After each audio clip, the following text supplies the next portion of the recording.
Renungan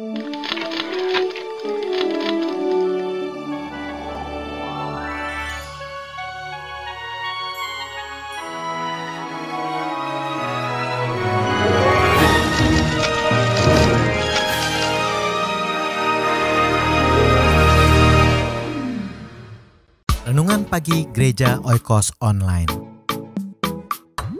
Sebelum Anda melakukan aktivitas lebih lanjut,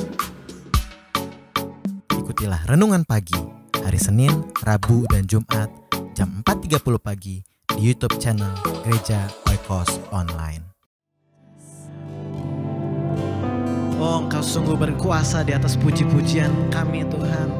Tiada ya Allah yang dapat menandingi Engkau. Kau sungguh tinggi mengatasi bumi. Oh, kami bersyukur, kami menyembah Allah seperti Engkau, Bapa, yang tak tertandingi. Kau lebih berkuasa dari apapun juga yang dapat kami bayangkan, yang dapat kami tahu, Tuhan. Kau sungguh berharga bagi kami, Bapa. Thank you, Jesus.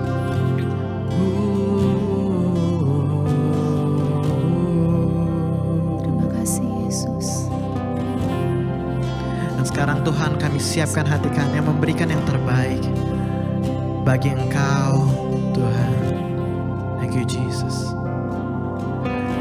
Yesus, Kau telah memulai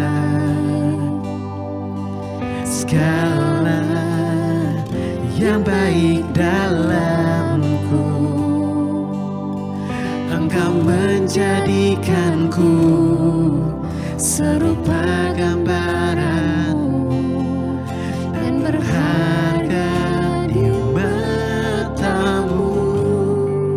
Sekali lagi katakan, Yesus, Kau telah memulai. Amin. Karya yang mulia dalamku. Amin. Kau berikan hidup-Mu sebagai ganti dosa, karena kasih-Mu padaku.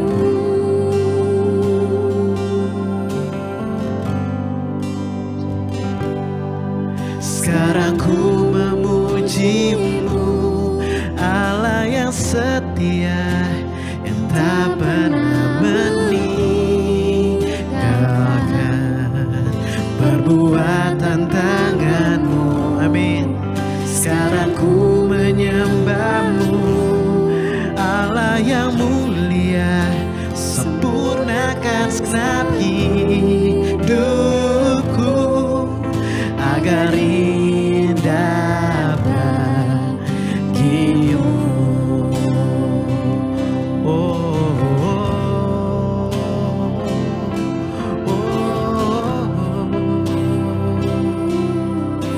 Sekali lagi katakan, Yesus, Yesus, Kau telah memulai karya yang indah, karya yang mulia dalamku.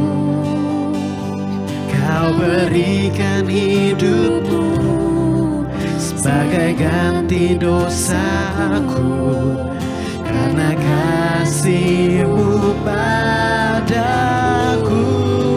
Sekarang ku memuji-Mu, Allah yang setia, yang tak pernah meninggalkan perbuatan tangan-Mu. Amin. Sekarang ku menyembah-Mu, oh Allah yang mulia, sempurnakan segenap hidupku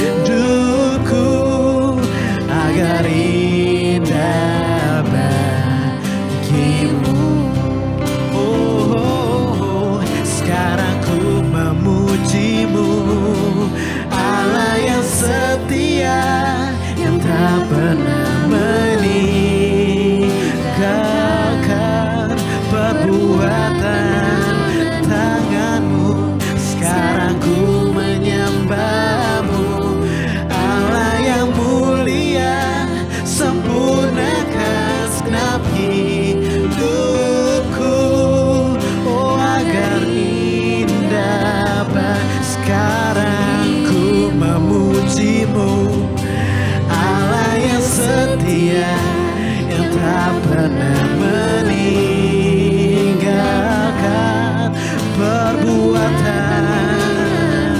Oh, sekarang ku menyembah-Mu, Allah yang mulia, setiap hidupku, oh, agar indah bagimu, oh, agar indah bagimu,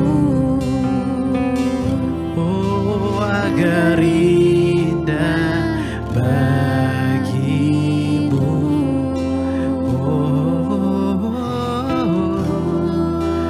agar indah bagimu.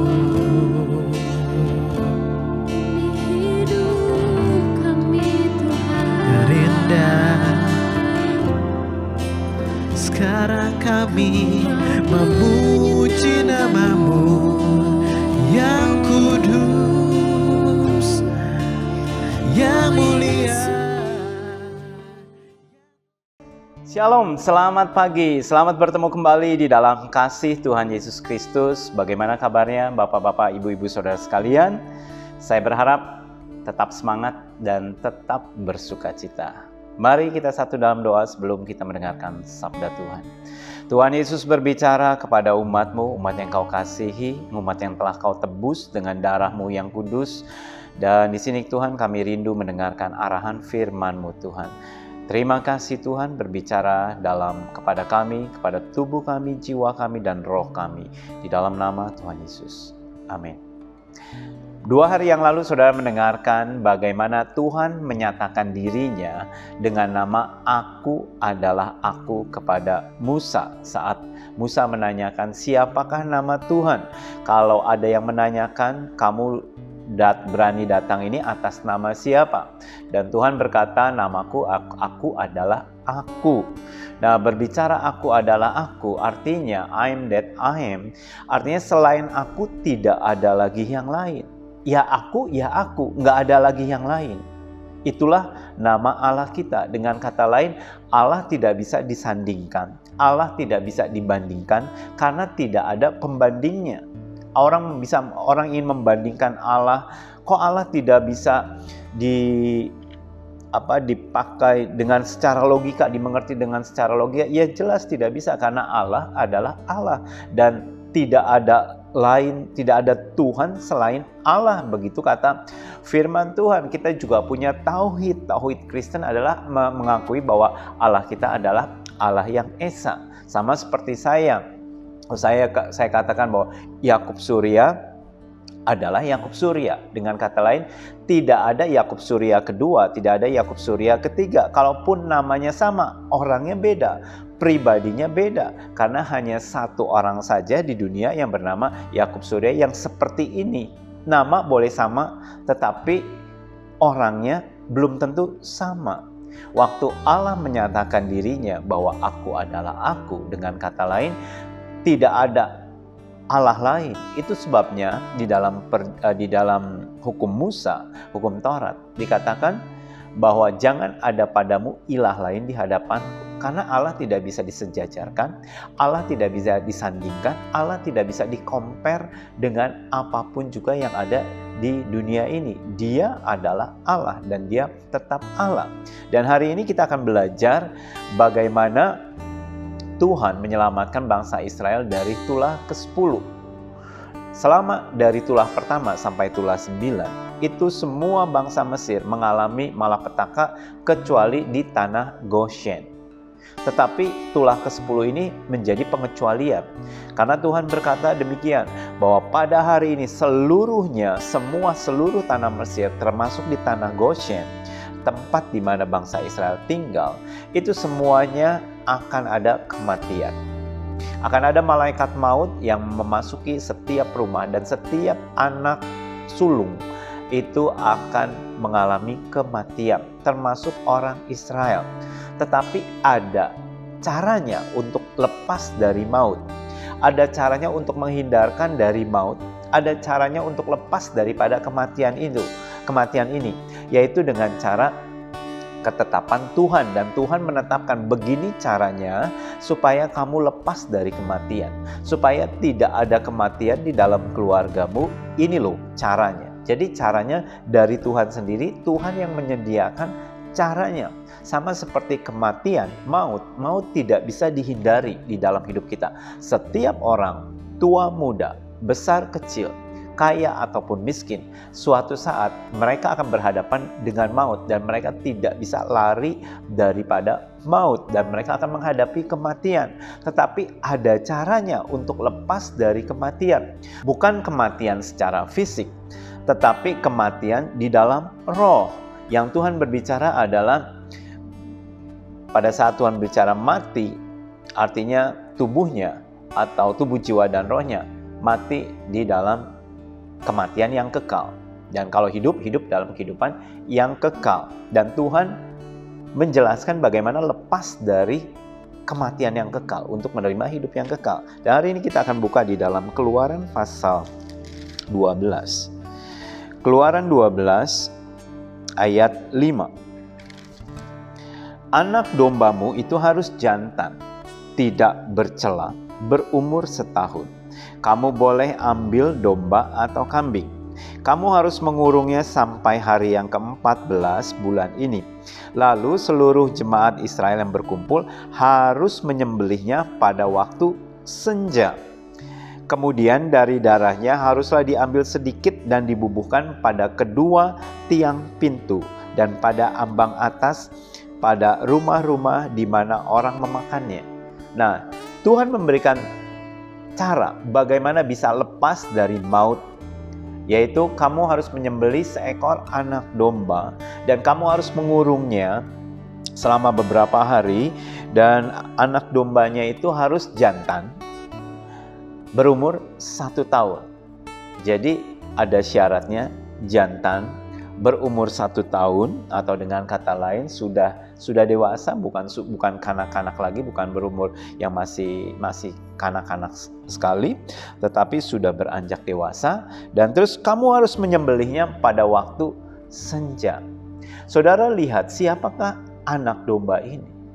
Pada waktu Tuhan Yesus datang muncul, Yohanes Pembaptis berkata, "Lihat anak domba Allah yang mengangkut seisi dunia." Inilah anak domba Allah yang dinyatakan di dalam Keluaran 12 ayat 5. Anak dombamu itu harus jantan, laki-laki, dan harus tidak bercela. Tuhan Yesus tidak bercela, dia tidak bercacat bercela. Pilatus mencoba mengorek-ngorek, mencari-cari kesalahan. Saksi palsu dihadirkan untuk mencari tahu kesalahan. Tidak ada salahnya sama sekali. Bahkan Pilatus mencuci tangannya dan dia berkata, orang ini tidak bersalah sama sekali, tidak bercela. Dan kamu harus menyembelihnya pada senja hari. Jam berapakah Tuhan Yesus sebagai anak domba Allah mati tersembelih? Senja hari, jam 3 sore, dia berkata, "Bapa, ke dalam tanganmu aku serahkan nyawaku." Yesus disembelih pada senja hari. Dan terus kemudian dikatakan, darahnya harus kau ambil sedikit. Kamu taruh di jenang pintu sebelah kiri, sebelah kanan, dan juga di ambang atas. Ini adalah menjadi lambang apa? Lambang salib di sebelah kiri, di sebelah kanan, dan juga di atas. Ada darah yang tercurah, ada darah yang mengalir di tangan kanan Tuhan Yesus, di tangan kiri Tuhan Yesus, dan juga di kepalanya, karena ada mahkota duri yang dicucukkan di kepalanya, sehingga darah mengalir melalui ambang atas pintu, melalui jenang pintu sebelah kanan dan juga sebelah kiri. Ini adalah bicara tentang Tuhan Yesus. Dan kemudian di ayat 13, "Dan darah itu menjadi tanda bagimu pada rumah-rumah di mana kamu tinggal. Apabila aku melihat darah itu, maka aku akan lewat daripada kamu. Jadi tidak akan ada tulah kemusnahan di tengah-tengah kamu apabila aku menghukum tanah Mesir." Tuhan berkata, kalau aku melihat tanda darah itu, maka tidak ada kemusnahan, tidak ada kematian. Berarti darah tersebut menyelamatkan orang yang ada di dalamnya. Darah tersebut menyelamatkan dari kematian. Darah tersebut menyelamatkan dari kemusnahan. Itulah darah Kristus yang tidak ternilai harganya. Saudara dan saya ditebus oleh darah Yesus. Sehingga apabila malaikat maut melihat ada tanda darah di dalam hidup kita, maka tidak ada kemusnahan, tidak ada kematian, tidak ada kematian yang kekal di dalam hidup kita. Kalaupun ada orang yang percaya kepada Yesus mati, Tuhan berkata itu sedang tidur saja. Suatu saat akan bangkit kembali kita untuk menerima hidup yang kekal. Dan terus kemudian, kalau kita lihat di dalam Matius 26 ayat 28. Matius 6 ayat 28, sebab inilah darahku, darah perjanjian yang ditumpahkan bagi banyak orang untuk pengampunan dosa. Pada perjamuan kudus Tuhan Yesus berkata, sebab inilah darah perjanjian. Tadi kita baca adalah berbicara darah ini akan menjadi tanda bagimu. Darah ini menjadi darah perjanjian.